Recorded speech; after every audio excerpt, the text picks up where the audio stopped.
So Adrian, it's good to see you back looking well. What's the past few weeks been like for you? What a good question. Interesting, emotional, thankful. Been very, very thankful myself of the support that I've been given from the whole of the football club, from top to bottom, the supporters, the management, taking me in and looking after me for 9 days. Sat on the couch at home while the manager went off to work. Sat on the couch at home while the manager came in from work, having lovely food, a couple of shortish walks, just to see where I was. The dog, Bill, I don't know if he was looking after me or if I was looking after him, but it was a two-way thing, so we've become good friends, and just very thankful. I'm taking each day as it comes now, but every day I'm feeling great now. It's great to be around the players. It's great to be back at the football club. I wouldn't say that I've been back in full time. I keep getting told to sit down and be quiet, and no, I can't do that. So I've got a very good excuse at the moment. So whenever Carl or Jason, Dan or Liam ask me to do anything, I say, no, I can't quite do that. I'm not allowed to. So it's just great to be back, around the place, and the people of Chesterfield, the supporters of Chesterfield, have been so warming towards me that I'm very thankful for that. And Martin, you must be delighted to have Adrian back within the group and within the place, really. Yeah, very much so. I think first and foremost, it was not to have him back here. Grateful. It was grateful he's able to be back here. At one time, it was very serious. We didn't know which way his health was going to go. It was a very serious issue. Thankfully, with good rest, and he has looked after himself. He's back in good shape. He's someone to talk to, someone to bounce ideas back off. He helps me with the training. He helps me with all the warm-ups. He helps me with little bits of work with individual players around the football club. He organises everything for me, takes it off my desk, and delegates out to loads of people to help make sure we're a proper professional football club, and he is excellent at that. And Adrian, you've received a lot of nice messages from loads of people, supporters, clubs. What's that been like reading all them? Including yourself, right? Yeah.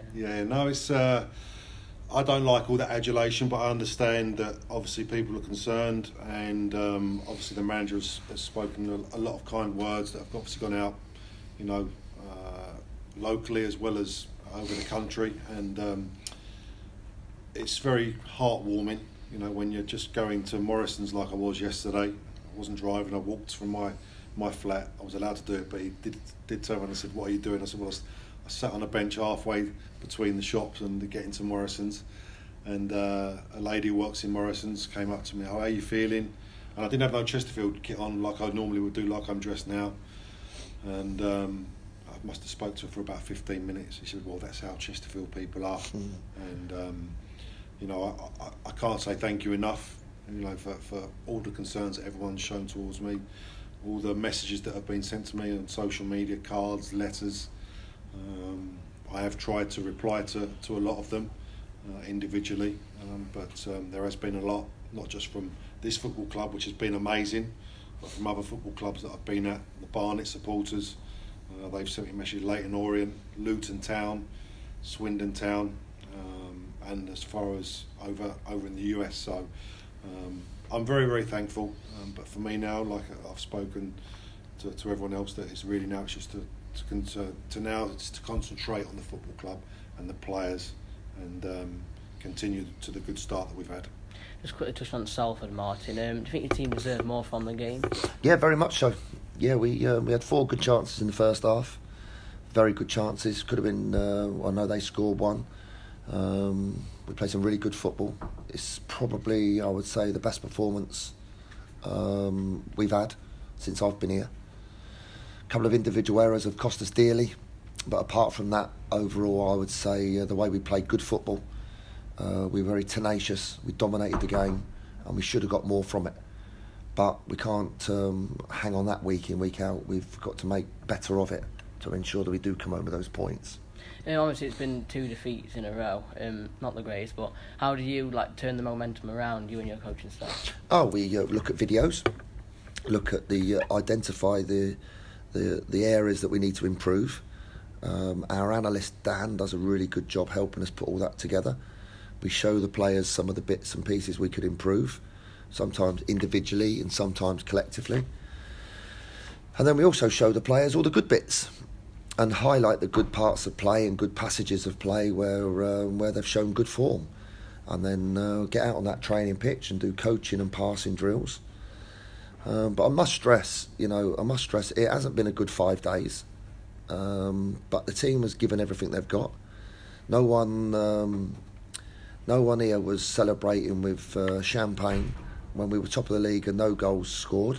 And you can't all of a sudden just spin a roulette wheel and start doing training sessions that have come from absolutely nowhere. You carry on working on the same things you've been working on. You try and improve the bits that need to be improved, and you really try and continue the momentum that we had without getting too up or too down. Then obviously on 2 tonight at Clay Cross, 7 senior players got a run out. It's been good for them to get a run out because they've not played many minutes. No, they've trained hard, to be fair to them, but the game the other night was very beneficial. I enjoyed watching them play. The players, I think, enjoyed playing in that game. It was the first game back for Adrian also to watch with me on the touchline, so that was quite nice. We kept a low profile just to let the lads go out and do their bit, and I was very, very pleased with all of them. Can you give us an update on Sam Whitbread and Charlie Carter? Charlie Carter's on crutches, but he can walk, but he's non-weight bearing if we can. He'll probably be minimum 1 month, I would think, from here on in. Sam Whitbread is come in today for the first time. We need to reduce the swelling on his knee before he can have the operation. So there is treatments that he can have here with our physio Liam to get those done. So today was his first time, so he's in early this morning, and then after training he has more treatment. Then tomorrow morning it's an early start and a lunchtime session, and then on Saturday he's coming to the game with his family, and he will have another session early on Saturday and then another one after the game. And then I think our consultation's been booked for his second review to ensure that everything's in good order before he goes in for his operation. Obviously, they're 2 big misses. Does that open the door for a Joe Rowley or a Jordan Sinnott or a George Smith? Yeah, very much so. Yeah, definitely. I've always said the door's not closed on those lads. We've had an offer this week for Joe Rowley to go out on loan, which we've now rejected and put that one on hold. Charlie Wakefield and Iffy are out on loan. But no, those other boys can come in and play. We've got Bradley Barry back now involved as well, and he done really well when he came on last week. So we've got plenty of options. There's no need to panic. No, we're in good shape, and Gozzi's also fit now as well, so that gives us another body to play up front. Can you give us an insight on the signing of Hayden Hollis? I know you've signed him today. Yeah, Hayden is 6'4", left-sided centre back. He's got a very good left foot. He's got a very big heart. He's very courageous. He's a proper man's man. He doesn't suffer fools gladly. Saw him play a couple of times last year. I gave him his league debut in League 2 a few years ago.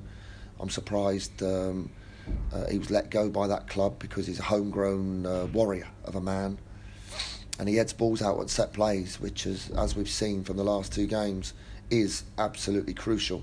It's cost us dearly, and we don't want that to be an ongoing thing.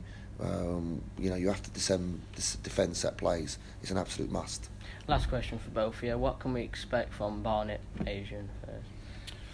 Well, obviously with our previous connection with the football club and beyond it, I think it'll be nice for us, first and foremost, to see a lot of faces that we know, players that we know.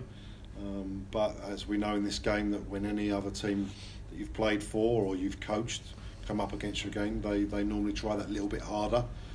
Not that they normally do in any other game, but that's just the way that the game works. But I think, like the manager said, the bottom line is that we have to concentrate on ourselves first, and we'll look after that after the game. Same as Adrian, really. We've got some great memories. We've got some really good friends. There's several Barnet supporters that I know coming up, and I'm trying to help them with tickets and bits and pieces. Good friends of mine. And we've also got some champions within that Barnet squad right now, so they will always be very, very special to me. When you're a manager and you win a championship and you get that gold medal, it's the most amazing, magical feeling. And every player that was in that squad I'm really, really close to.